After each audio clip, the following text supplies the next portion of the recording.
നബി സല്ലല്ലാഹു അലൈഹി വസല്ലമ തങ്ങളെ വല്ലാതെ വിഷമിപ്പിച്ചു എന്ന് മാത്രമല്ല, ശത്രുക്കളുടെ കുതന്ത്രങ്ങളും നബി സല്ലല്ലാഹു അലൈഹി വസല്ലമ തങ്ങളെ വല്ലാതെ അവിടുത്തെ അനുയായികളെ പീഡിപ്പിക്കുകയും ചെയ്യുന്ന ഒരു സന്ദർഭം വന്നപ്പോൾ തോയിഫിലേക്ക് യാത്ര പോയി.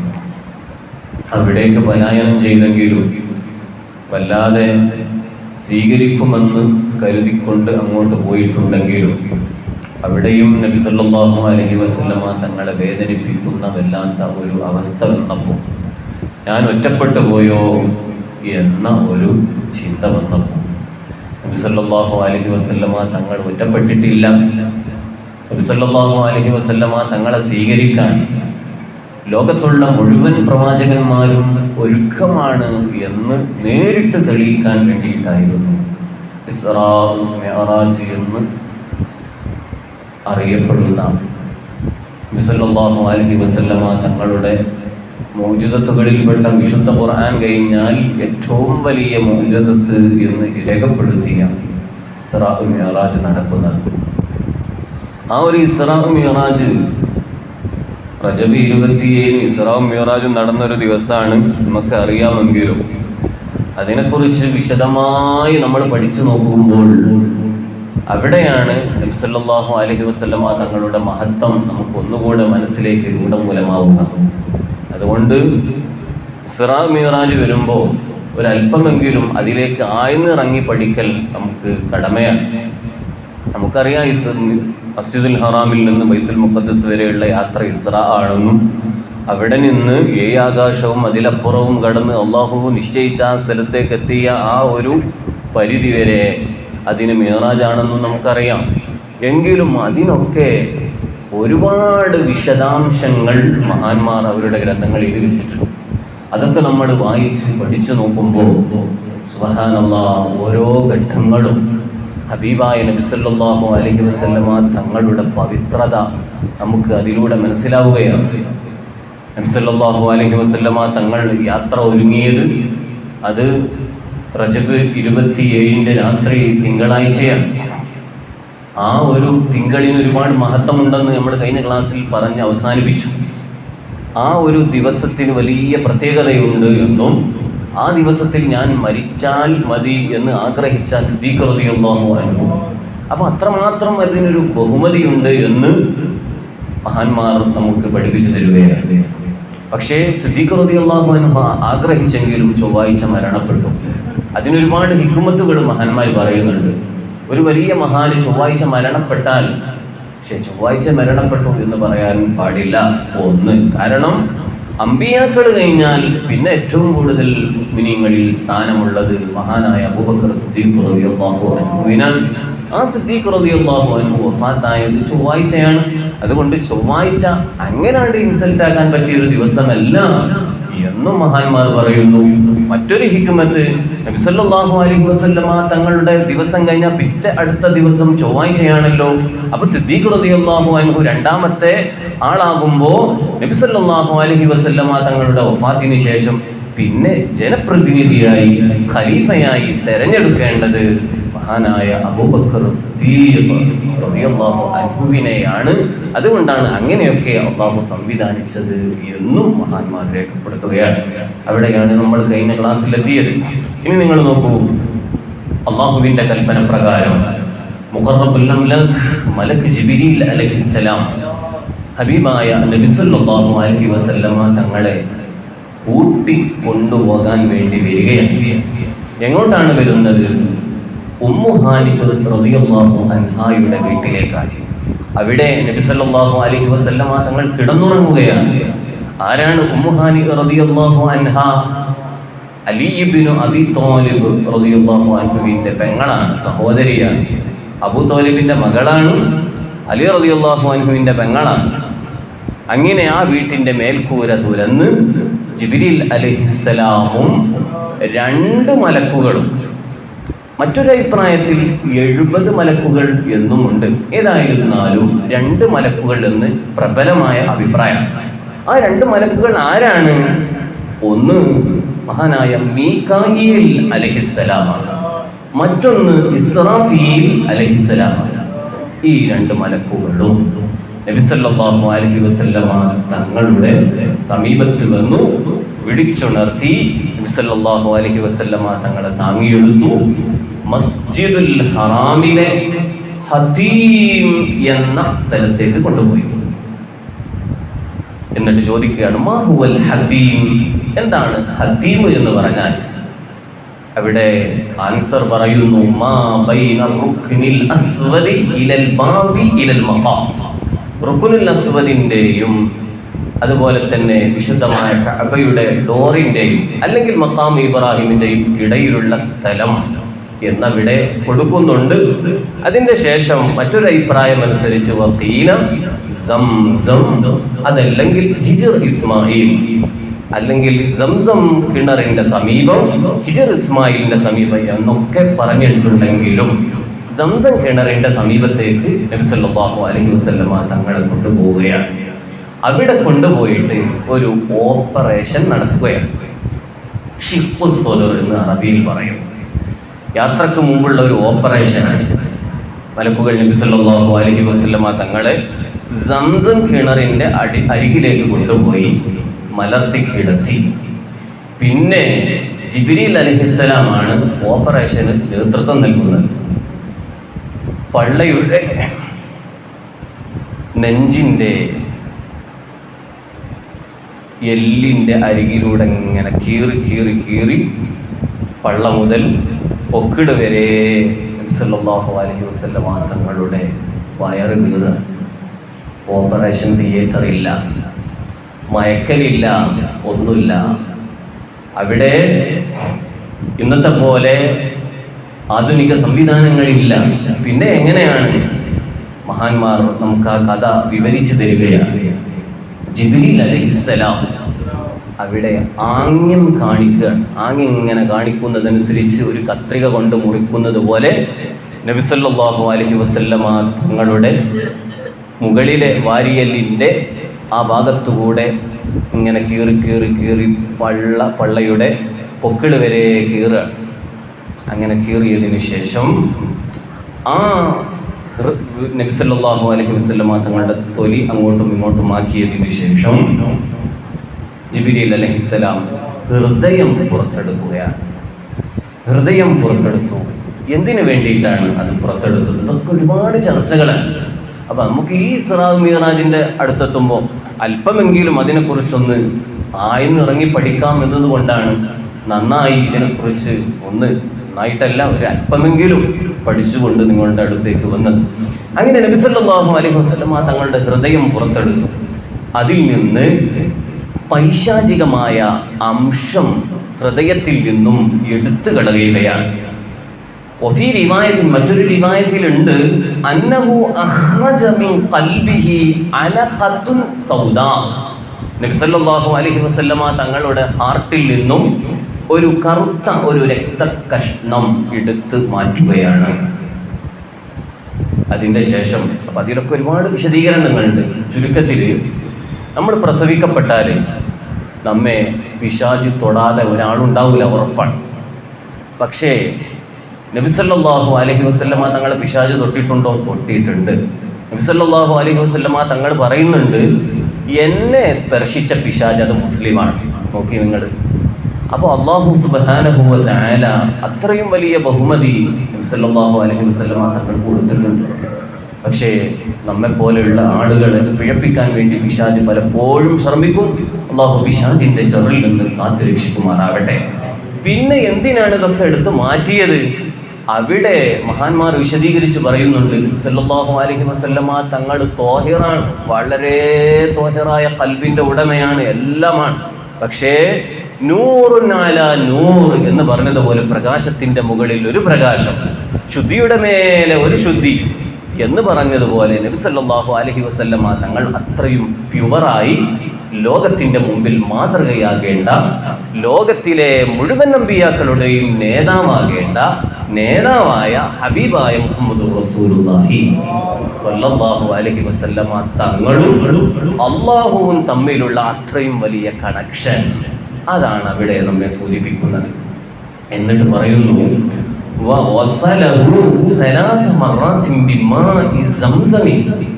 നബി സല്ലല്ലാഹു അലൈഹി വസല്ലമ തങ്ങളുടെ ആ ഹാർട്ട് എടുത്തിട്ട് സംസം വെള്ളം ഉപയോഗിച്ച് 3 പ്രാവശ്യം കഴുകുകയാണ്.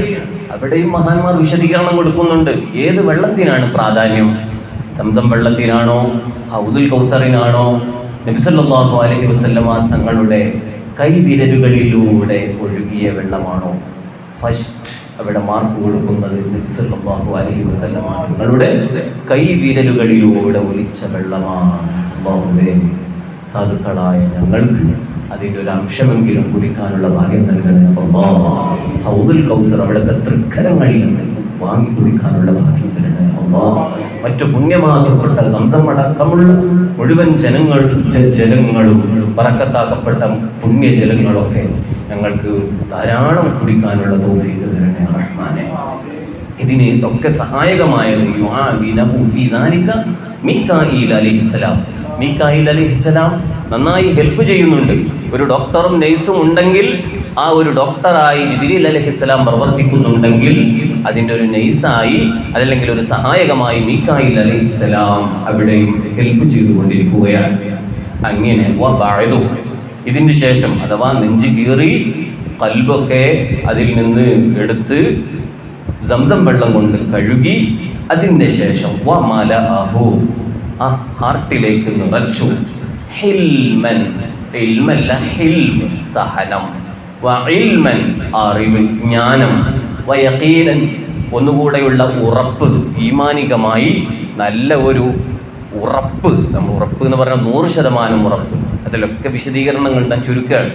ലൊന്ന് എന്ന് പറഞ്ഞാൽ ഭാവന, ഷക്ക് എന്ന് പറഞ്ഞാൽ സംശയം, യഖീൻ എന്ന് പറഞ്ഞാൽ ഉറപ്പ് 100%. അതിലപ്പുറം വേറൊന്നില്ല. വ ഇസ്ലാമൻ, ഇസ്ലാം. എന്നിട്ട് ഖതമ ബൈന കത്തിഫൈഹി ബിഖതമിൻ നുബുവ. നബി സല്ലല്ലാഹു അലൈഹി വസല്ലമ തങ്ങളുടെ 2 ചുമലുകൾക്കിടയിലായിട്ട് ഒരു മുദ്ര, അതല്ലെങ്കിൽ ഒരു സീല് അവിടെ പതിക്കുകയാണ്. എന്തിൻ്റെ സീലാണ്? ബിഖാത്തമിൻ നുബുവ, നുബുവത്തിന്റെ സീൽ, നുബുവത്തിന്റെ അടയാളമായി അവിടെ ഒരു സീല് പതിക്കുകയാണ്. അതിനെക്കുറിച്ചും ഒരുപാട് വിശദീകരണങ്ങളുണ്ട്. എന്താണ് ഈ ഖാത്തമുൻ നുബുവ? അത് പ്രവാചകത്വത്തിന്റെ ഒരു അടയാളമാണ്. അതിലൊരുപാടുണ്ട്, ഒരുപാട് അമ്പിയാക്കന്മാർക്കുണ്ട്. അതല്ല, മുത്തുനബി സല്ലല്ലാഹു അലൈഹി വസല്ലമ തങ്ങൾക്ക് മാത്രം പ്രത്യേകമാക്കപ്പെട്ടതാണ് എന്നും കാണാൻ കഴിയുന്നുണ്ട്. ഏതായിരുന്നാലും നബി സല്ലല്ലാഹു അലൈഹി വസല്ലമ തങ്ങളുടെ ചുമലുകൾക്കിടയിൽ നുബുവത്തിന്റെ ഒരു മുദ്ര അല്ലെങ്കിൽ നുബുവത്തിന്റെ ഒരു സീല് അവിടെ പതിപ്പിക്കുകയാണ്. അത് എങ്ങനെയാണ്? അതിനെയും വിശദീകരണം തരുന്നുണ്ട്. സ്വഹാബികൾ പറയുന്നു, ഒരു പ്രാവിന്റെ മുട്ടയോളം വലിപ്പമുള്ള കറുപ്പ് നിറത്തിലുള്ള ഒരു അടയാളമാണ്. നമ്മളൊക്കെ കാക്കാപ്പുള്ളി എന്നൊക്കെ പറയുന്നത് പോലെ ഒരു പ്രാവിന്റെ മുട്ട പോലെയുള്ള ആ ഒരു മുദ്രയാണ് അവിടെ കാണാൻ കഴിയുന്നത്. മഹാനായ അബൂ ദർദാ റളിയല്ലാഹു അൻഹു ഉദ്ധരിക്കുന്ന ഒരു ഹദീസിൽ കാണാൻ കഴിയും, നബി സല്ലല്ലാഹു അലൈഹി വസല്ലമ തങ്ങളുടെ നുബുവത്തിന്റെ അടയാളം ഒരു ചന്ദ്രവൃത്താകൃതിയിൽ അവിടെ കാണാൻ കഴിയുന്നു. അത് ഇടത് ചുമലിനോട് ഉയർന്നു നിൽക്കുന്ന ആ ഭാഗത്താണ് എന്നും കാണാൻ കഴിയും. നല്ല മനോഹരമാണ്. ചുവപ്പ് കലർന്ന വെളുത്ത ആ ശരീരത്തിൽ ഒരു പ്രാവിൻ്റെ മുട്ടയോളം വലിപ്പമുള്ള ആ ഒരു മുദ്ര കാണാൻ തന്നെ വലിയൊരു നല്ല ഒരു രസമാണ്. അതിനെക്കുറിച്ച് ഒരുപാട് ഉദ്ധരണികളുണ്ട്. മണിയറയിൽ തൂക്കിയിടുന്ന ബട്ടൺസ് പോലെ തിളങ്ങുന്നു എന്നും കാണാൻ കഴിയുന്നു. മാത്രമല്ല നബി സല്ലല്ലാഹു അലൈഹി വസല്ലമ തങ്ങളുടെ നുബുവത്തിന്റെ അടയാളം ചന്ദ്രവൃത്താകൃതിയിലും അതിൽ തന്നെ ലാ ഇലാഹ ഇല്ലല്ലാഹ് മുഹമ്മദുർ റസൂലുള്ളാഹ് എന്ന് എഴുതപ്പെട്ടതുമായിരുന്നു എന്ന് അബൂ ദർദാ റളിയല്ലാഹു അൻഹു ഉദ്ധരിക്കുകയാണ്. ആ സീലും വെച്ചു. ആ സീൽ എന്തിനാണ്? അവിടെയും പരാമർശിക്കുന്നു.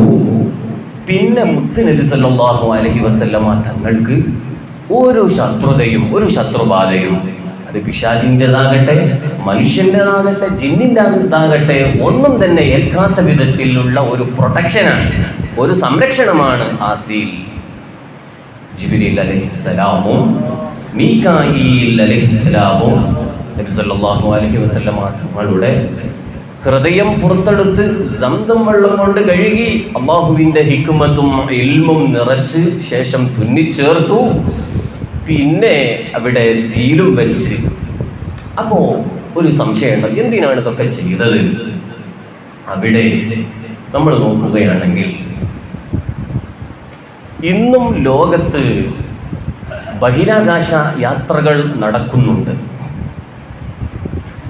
1951 മുതൽ ഏകദേശം 2004 വരെയുള്ള കണക്ക് പ്രകാരം 12ഓളം ആളുകൾ ബഹിരാകാശത്തേക്ക് പോയി എന്ന് ബഹിരാകാശത്ത് കാലുകുത്തിയവരുടെ ലിസ്റ്റിലായിട്ട് നമ്മൾ നെറ്റിൽ സെർച്ച് ചെയ്താൽ നമുക്ക് കാണാൻ കഴിയുകയാണ്. അവര് അവിടെ പോകുമ്പോൾ എന്തെല്ലാം സംവിധാനങ്ങളാണ് അവര് ആവരണം ചെയ്തിട്ടുള്ളത് എന്നും നമുക്കതിൽ കാണാൻ കഴിയുകയാണ്. ചുരുക്കത്തിൽ 14ഓളം സംവിധാനങ്ങൾ സംവിധാനിച്ചത് കൊണ്ടാണ് അവര് അത്രയും വലിയ ബഹിരാകാശ യാത്ര നടത്തുന്നത്. അതിൽ ഓരോന്നും എണ്ണുന്നുണ്ട്. ഒന്ന്, ലിക്വിഡ് കൂളിംഗ് ഗാർമെന്റ്. അതെന്താണ്? അമിതമായ ചൂടിനെ പ്രതിരോധിക്കാനുള്ള ഒരു ആവരണമാണ്.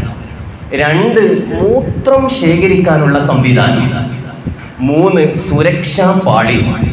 4, നിയോപ്രിൻ എന്ന് പറയുന്ന ഒരു നെയിലോൺ. അത് മർദ്ദം ക്രമീകരിക്കാനാണ്. ഇങ്ങനെ ഒരു യാത്ര ഇങ്ങനെ പോവുകയാണല്ലോ, അപ്പൊ മർദ്ദം ക്രമീകരിക്കാനുള്ള ഒരു നിയോപ്രിൻ നെയിലോൺ എന്ന് പറയുന്ന ഒരു ആവരണം. 5, നെയിലോൺ പാളി. 6, അതിസുരക്ഷാ കവചം. അതിൻ്റെ അവർ വിശദീകരണം കൊടുക്കുന്നു, അമിതമായ തണുപ്പിനെയും തീപിടുത്തത്തെയും തടയുന്നതാണ്. 7, life supporting system. 8, emergency oxygen tank. 9, helmet. അത് ഹെൽമറ്റ് എന്ന് പറയുമ്പോൾ നമ്മൾ ഇവിടുന്ന് കിട്ടുന്ന ഒരു 1000 ഉറുപ്പിന്റെ ഹെൽമറ്റ് അല്ല, ലക്ഷങ്ങൾ വിലമതിക്കുന്ന ഹെൽമറ്റുകളാണ്. അതെന്തിനാണ്? ഉള്ളിൽ അന്തരീക്ഷ മർദ്ദം നിലനിർത്താനാണ്. 10, ലൈഫ് സപ്പോർട്ട് സിസ്റ്റത്തിന്റെ നിയന്ത്രണ സംവിധാനം. 11, ഓക്സിജൻ ലഭ്യമാകുന്ന വാൾവുകൾ. 12, കാർബൺ ഡൈ ഓക്സൈഡ് നീക്കം ചെയ്യുന്ന വാൾവുകൾ. നമുക്ക് നമ്മൾ ഓക്സിജൻ ശ്വസിക്കുന്നു, കാർബൺ ഡൈ ഓക്സൈഡായിട്ട് നമ്മൾ പുറത്തു വിടുന്നു. ഇതൊക്കെ ക്രമീകരിക്കാൻ പറ്റുന്ന ഒരു വാൾവുകൾ അവിടെ സംവിധാനിക്കുകയാണ്. 13, ഇഞ്ചക്ഷൻ എടുക്കുന്നതിനുള്ള പാകം.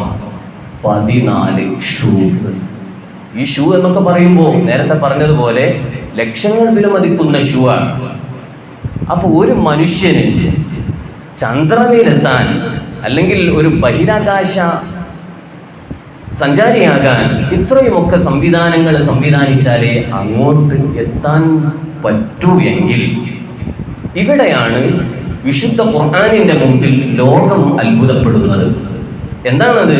വിശുദ്ധ ഖുർആൻ പറയുന്നുണ്ട്, യാ മഅ്ശറൽ ജിന്നി വൽ ഇൻസി ഇൻ ഇസ്തതഅ്തും അൻ തൻഫുദൂ മിൻ അഖ്താരിസ് സമാവാതി വൽ അർദ് ഫൻഫുദൂ ലാ തൻഫുദൂന ഇല്ലാ ബിസുൽത്താൻ. യാ മഅ്ശറൽ ജിന്നി വൽ ഇൻസ്, അല്ലയോ ജിന്ന് സമൂഹമേ, അല്ലയോ മനുഷ്യ സമൂഹമേ, ഇൻ ഇസ്തതഅ്തും അൻ തൻഫുദൂ, നിങ്ങൾ ആകാശ ഭൂമികളിലേക്ക് നിങ്ങൾക്ക് കഴിയുമെങ്കിൽ ആകാശ ഭൂമികളുടെ അതിർവരമ്പുകൾ കടന്ന് നിങ്ങൾക്ക് കയറി ചെല്ലാൻ കഴിയുമെങ്കിൽ നിങ്ങൾ കയറി ചെന്നോളൂ. പക്ഷേ ഒരു പ്രത്യേകമായ ഒരു ആവരണം കൊണ്ടല്ലാതെ, ഒരു പ്രത്യേകമായ സുരക്ഷാ കവചം ഉപയോഗിച്ചുകൊണ്ടല്ലാതെ നിങ്ങളെല്ലാവരും അങ്ങോട്ട് കയറി ചെല്ലാൻ തുനിയരുത് എന്ന് വിശുദ്ധ ഖുർആൻ നമ്മെ പഠിപ്പിക്കുകയാണ്. നിങ്ങൾ അങ്ങോട്ട് കയറി ചെല്ലുമ്പോൾ തീർച്ചയായും നിങ്ങളുടെ മനസ്സിലേക്ക് ഉത്ഭവിക്കുന്ന ഒരു ആശയമുണ്ട്. എന്താണ് ആശയം? പടച്ചോനെ, ഈ ലോകം നിയന്ത്രിക്കുന്ന ഒരു സൃഷ്ടാവ് ഉണ്ട് എന്നും അത് ലാ ഹൗല വലാ ഖുവത ഇല്ലാ ബില്ലാഹ്, അല്ലാഹുവിനല്ലാതെ അത് നിയന്ത്രിക്കാൻ കഴിയില്ല എന്നും നിങ്ങൾ തീർച്ചയായും സമ്മതിക്കുമെന്ന് വിശുദ്ധ ഖുർആൻ പറയുകയാണ്. അപ്പോൾ ഒരാൾക്ക് ചൊവ്വയിലേക്ക് പോകാൻ പറ്റുമോ? പറ്റും എന്നാണ് ഖുർആൻ പറയുന്നത്. ഒരാൾക്ക് വ്യാഴത്തിലേക്ക് പോകാൻ പറ്റുമോ? പറ്റും എന്നാണ് ഖുർആൻ പറയുന്നത്. യുറാനസിലേക്ക് പോകാൻ പറ്റുമോ? പറ്റും, ഖുർആൻ പറയുന്നു. ശുക്രനിലേക്ക് പോകാൻ പറ്റുമോ? ഖുർആൻ പറയുന്നു പറ്റുമെന്ന് പറയുന്നു. പക്ഷേ ലാ തൻഫുദൂന ഇല്ലാ ബിസുൽത്താൻ, ഒരു പ്രത്യേക ആവരണം കൊണ്ടല്ലാതെ, ഓക്സിജൻ സിലിണ്ടറുകൾ കൊണ്ടല്ലാതെ നിങ്ങൾക്ക് അങ്ങോട്ട് കയറി ചെല്ലാൻ കഴിയില്ല. ഈ ആശയത്തിന്റെ മുമ്പിൽ മുഴുവൻ ശാസ്ത്ര ലോകവും ശരിവെക്കുകയാണ്. സുബ്ഹാനല്ലാഹ്, ഇതാണ് ഖുർആനിന്റെ പവർ. നോക്കൂ, കൽപ്പന ചൗള ആദ്യമായി ചന്ദ്രനിലേക്ക് പോയി. പിന്നീട് പ്രത്യേകമായ സുരക്ഷയില്ലാത്തതിന്റെ പേരിൽ കത്തിച്ചാമ്പലാവുകയാണ് ചെയ്തത്. ചരിത്രം അങ്ങനെ നമ്മെ പഠിപ്പിക്കുന്നു എങ്കിൽ അത് ഖുർആൻ 1400 വർഷങ്ങൾക്ക് മുമ്പ് തന്നെ പറഞ്ഞ ഒരു സംഗതിയാണ്. ഇതൊക്കെ നമ്മൾ നോക്കുമ്പോൾ ഹബീബായ മുഹമ്മദ് റസൂലുള്ളാഹി സ്വല്ലല്ലാഹു അലൈഹി വസല്ലമ തങ്ങൾ ഇസ്റാ നടത്തിയിട്ടുണ്ട്. ആ ഇസ്റാഉം കഴിഞ്ഞ് 7 ആകാശവും അതിലപ്പുറവും കടന്നു ചെന്ന് അർശും കുർസും ലൗഹും ഖലമും സിദ്റത്തുൽ മുൻതഹയും അല്ലാഹു നിശ്ചയിച്ച സ്ഥലം വരെ താണ്ടി ചെന്നപ്പോൾ അഷ്റഫുൽ ഖൽഖ് മുഹമ്മദ് റസൂലുള്ളാഹി സ്വല്ലല്ലാഹു അലൈഹി വസല്ലമ തങ്ങൾ അതേ ഒരു പ്രത്യേക ജാക്കറ്റ് ധരിച്ചോ? ഇല്ല. ഒരു പ്രത്യേക ഷൂ ധരിച്ചിട്ടുണ്ടോ? ഇല്ല. ഒരു പ്രത്യേക ഹെൽമറ്റ് ഉണ്ടായിരുന്നു? ഇല്ല. നബി സല്ലല്ലാഹു അലൈഹി വസല്ലമ തങ്ങൾ ഓക്സിജൻ സിലിണ്ടർ കൊണ്ടുപോയിട്ടുണ്ടോ? ഇല്ല. സല്ലല്ലാഹു അലൈഹി വസല്ലമ തങ്ങൾ സാധാരണ ധരിച്ചിരുന്ന വസ്ത്രമല്ലാതെ വേറെ ഒന്നും ഉപയോഗിച്ചിട്ടില്ല. ആ ഒരു വലിയ മഹത്വം നബി സല്ലല്ലാഹു അലൈഹി വസല്ലമ തങ്ങൾക്കുണ്ട്.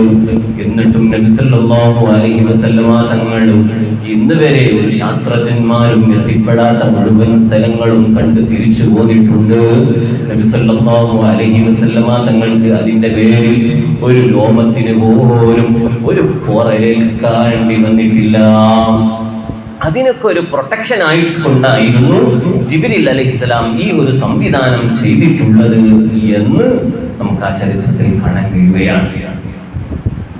മഹാനായ ഇമാം ബൂസൂരി റളിയല്ലാഹു അൻഹു മനോഹരമായി അവിടെ പ്രതിപാദിക്കുന്നു. സറൈത മിൻ ഹറമി ലൈലൻ നീലാ ഹറമി കമാ സറൽ ബദ്റു ഫീ താജിം മിനൽ ദുലമി വബിത്ത തർഖാ ഇലാ അന്നിൽത മൻസിലതൻ മിൻ ഖാബി ഖൗസൈനി ലം تدرك ولم ترمي وقدمتك جميع الأنبياء بها والرسل تقديم مخدوم على خدمي مولاي صل وسلم دائما أبدا على حبيبك خير الخلق كلهم. സല്ലല്ലാഹു അലൈഹി വസല്ലമ തങ്ങളുടെ വയർ കീറിയതുമായി ബന്ധപ്പെട്ട് മഹാന്മാർ രേഖപ്പെടുത്തുന്നു. 4 തവണ കീറിയിട്ടുണ്ട്. ഒന്ന് വഹുവ സഗീറുൻ ഫീ ബനി സഅദ്, നബി സല്ലല്ലാഹു അലൈഹി വസല്ലമ തങ്ങൾക്ക് 2.5 വയസ്സ് പ്രായമുണ്ടായപ്പോൾ.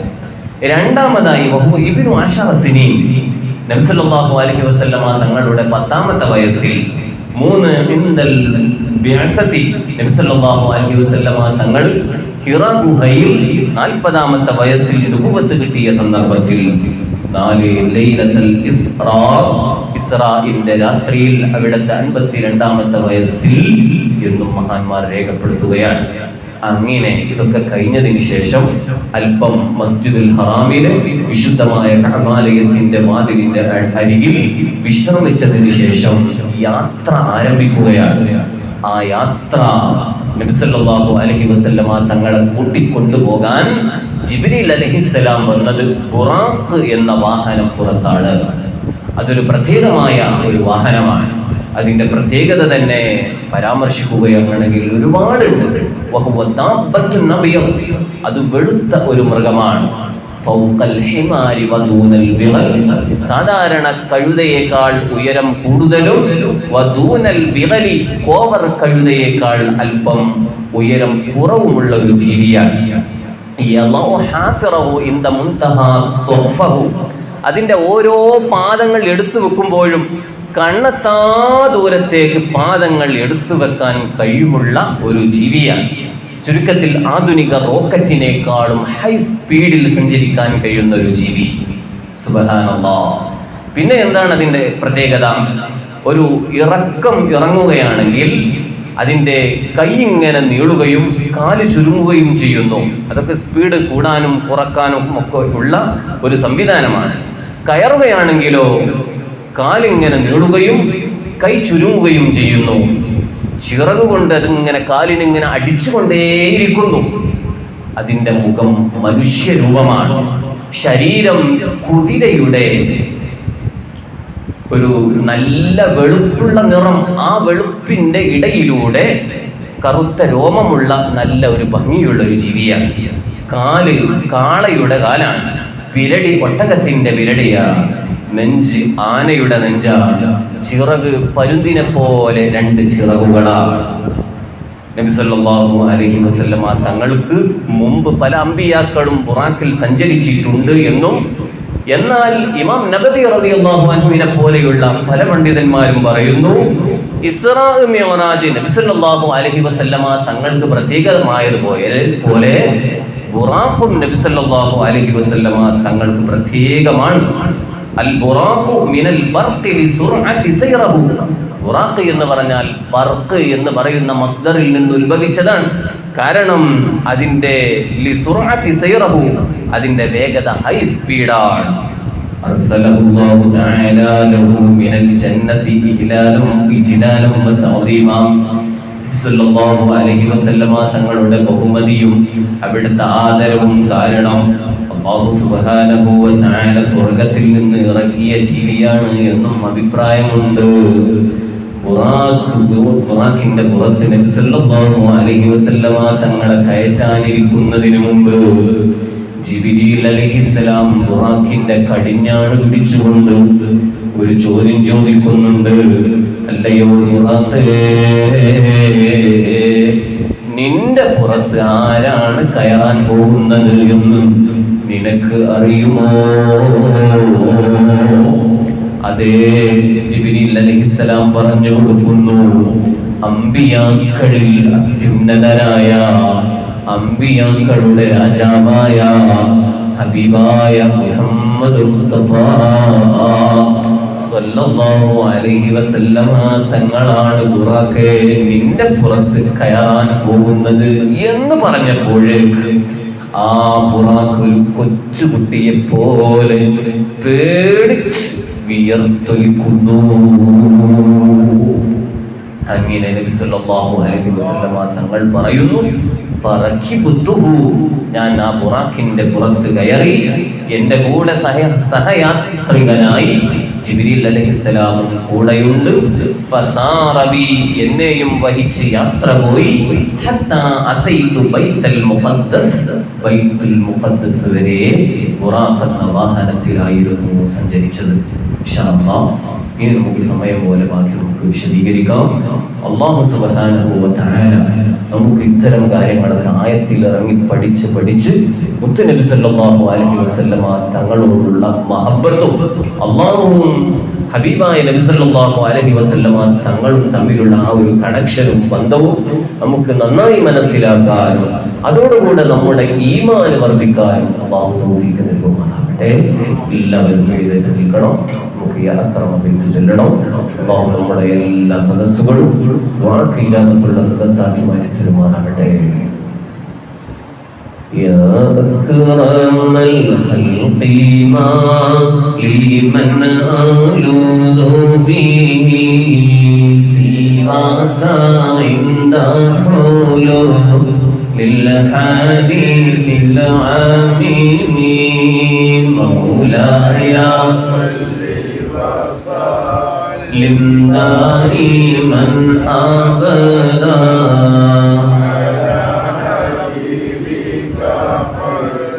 للخلق كلهم ولن يضيق رسول الله جاهك به ذا الكريم متجا لا باسم منتقمي مولاي صل دائما أبدا على حبيبك خير الخلق كلهم فإن من جودك دنيا وضرتها ومن علومك علم اللوح والقلم مولاي صل وسلم دائما أبدا على حبيبك خير الخلق كلهم يا نفس لا تقنطي من زلة عظمى إن الكبائر في الغفران كالأمم مولاي صل وسلم دائما أبدا على حبيبك خير الخلق كلهم يا من لا رحمة حين يقسمها تأتي على حسب عصيان في القسم مولاي صل وسلم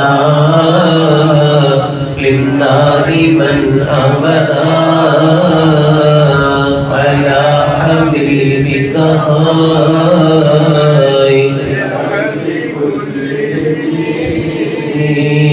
يا ربي واجعل رجائي غير منعكسي لديك واجعل حسابي غير منخرم مولاي صل وسلم دائما أبدا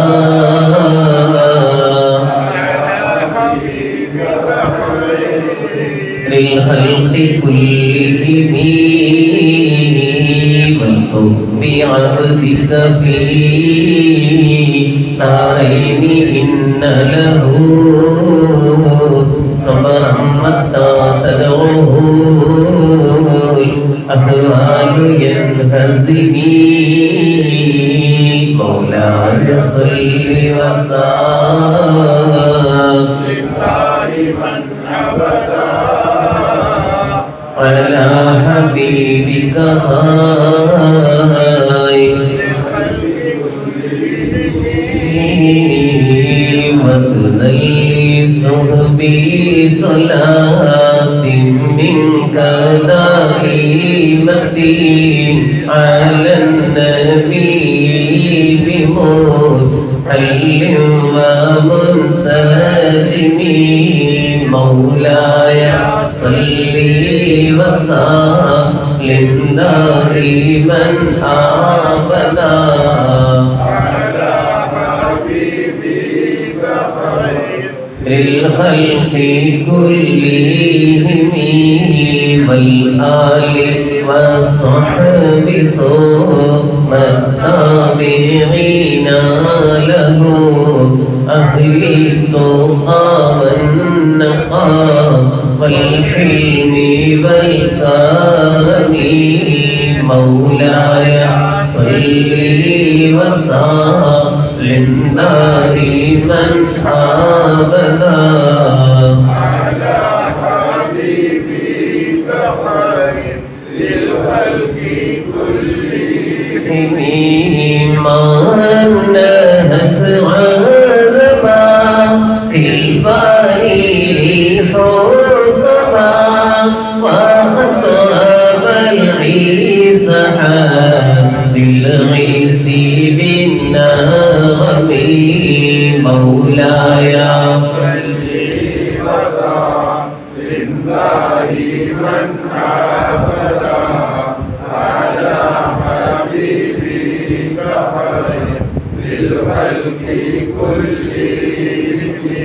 ثم الرضا عن أبي بكر وعن عمر وعن علي وعن عثمان ذي الكرم مولاي صل وسلم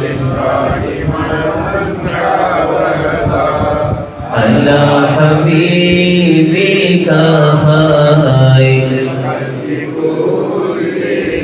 من سعد سعيد زبير طلحة وأبي عبيدة وابن عوف عاشر الكرم مولاي صل وسلم